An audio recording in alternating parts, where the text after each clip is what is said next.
Many of you have seen this post going around about a former influencer who is now homeless. This woman's name is Danielle Newell. She claims to have been a social media influencer who had over 1 million followers and ended up homeless because she followed a sugar daddy out to Arizona.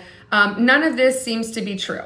I used to be homeless. I never fell into addiction, but I do see signs from Danielle of addiction as well as storytelling. Unfortunately, when someone gets so far gone, they just start becoming delusional and making up stories. And so I think the whole influencer piece is completely false. What it looks like is that Danielle actually got pregnant at a very young age. It looks like well before she was 18 years old.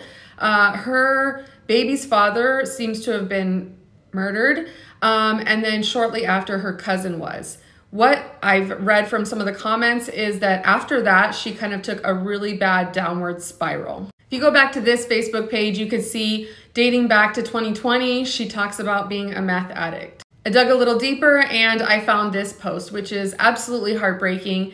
It's essentially, it looks like Danielle kidnapped her own son who wasn't in her custody back and was on the run with him. And many people ask, why would she have to kidnap her own son? According to her dad, who actually seems to have custody of her son, it looks like she is heavily addicted. She has multiple warrants out for her arrest. She kept talking about an ID, and everybody's hyper-focused on the ID.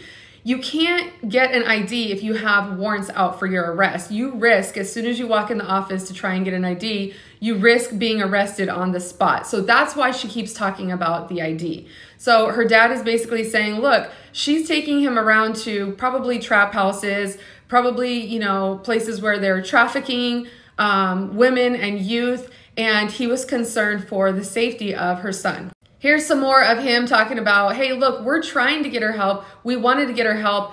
Since she doesn't want to get help, at a minimum, they're trying to take care of her son and give him the life he deserves and put him in a safe environment. She was a beautiful girl who seemed to have made a lot of tough decisions that have put her in this cycle that she can't seem to get out of. It's not as simple as her just going and getting an ID and turning her life around. She has to first get clean, and it looks like she's addicted to some really heavy stuff. After she gets clean, she then has to face the law. She has to face the consequences of her actions. And based on the words that her father used, it looks like she may be facing decades behind bars. People are giving her dad a hard time for taking her kid away, but you guys have to understand that the type of people she's around are the type of people who will take her child and put him into the work system. They will traffic her kid. As someone who got off the streets, I can tell you it's going to be hard either way. Choose the hard path that equals life.